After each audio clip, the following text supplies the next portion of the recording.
ક્રોધ કરવા માટે પધારીશ.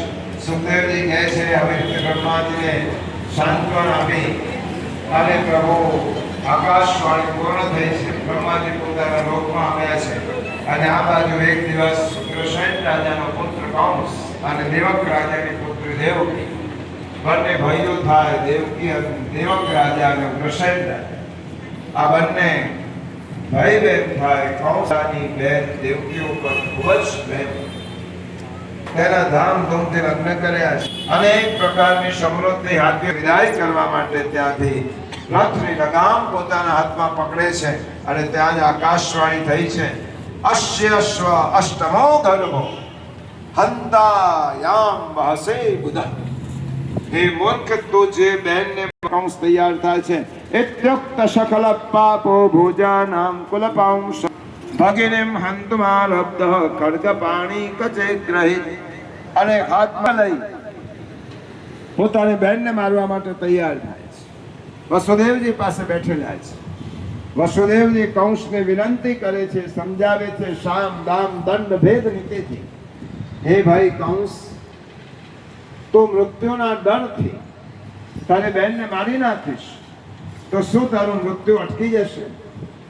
અબ્દવા અબ્દ શતાંતેવા અદ્યવા અબ્દ શતાંતેવા મૃત્યુનો ગર્ભ. એટલે તને 7 બાળકો તો જન્મ લેવાના જ છે ને 8મો પણ લેશે. એને મારી રહીશ માટે ખોટો અપવાદ, તારું કલંકિત થવાનું રહેવા દે. કંસના માથા ઉપર કાલનેમી અસુર સવાર થયો છે. વસુદેવજીએ કંસનો હાથ પકડ્યો. હું સમજી ગયો કે વસુદેવમાં કોઈ દિવ્ય શક્તિ છે. પછી વસુદેવજીએ છેલ્લો પ્રયત્ન કર્યો. હે ભાઈ, હવે હું છેલ્લું વચન આપું છું. તને દેવકીના ગર્ભનો 8મા ગર્ભનો ડર હોય તો જા, હું તને કહું છું કે દેવકીની કુખે મારા દ્વારા જે જે સંતાનની ઉત્પત્તિ થશે તે હું તને આપી દઈશ. કંસ ઢીલો થયો, કારણ કે તેને વસુદેવજીના વચનો પહેલા જ પુત્રને લઈને વસુદેવજી કંસની પાસે આવે છે અને કંસની પાસે આવીને કહે છે કે હે રાજન, આ મારો પહેલો પુત્ર છે, દેવકીજીની કુખે થયેલો.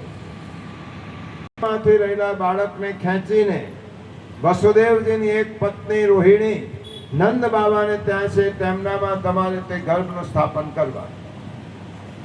એટલા માટે લોકોને એમ લાગશે ગર્ભ પડી ગયો અને તમારે યશોદાજીને ત્યાં નંદ બાબાને ત્યાં પુત્રી તરીકે જન્મ લેવા. આ 2 કામ કરો, પછી હું સંભાળી રહીશ. યોગ માયાને પ્રભુએ જુદા જુદા વરદાનો આપ્યા છે અને હવે પછી ઠાકોરજીના 4 પ્રકારના જન્મની કથા છે. આપણે 7:15ની આસપાસ નંદ મહોત્સવ સુધી પહોંચીશું. 7:30 દર્શનનો ટાઈમ છે. બધા જ લોકો નંદ મહોત્સવનો આનંદ લઈ શકે એટલા માટે હવે, પરંતુ આપણે ઠાકોરજીનો નંદ બાબાને ત્યાં પ્રભુ પ્રગટ થયા તે ઉત્સવ ઉજવીએ છીએ.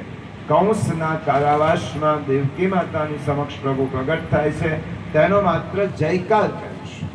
પરંતુ ઠાકોરજીની વધામણી તો સુનંદા માતા નંદ બાબાને આપશે ત્યારે ઉજવીશ. એટલે કારાવાસમાં પ્રભુનું પ્રાગટ્ય થશે ત્યારે માત્ર જયકાર કરીશું, પ્રભુના પ્રાગટ્યને વધાવીશું, કારણ કે એ પણ પ્રાગટ્ય છે.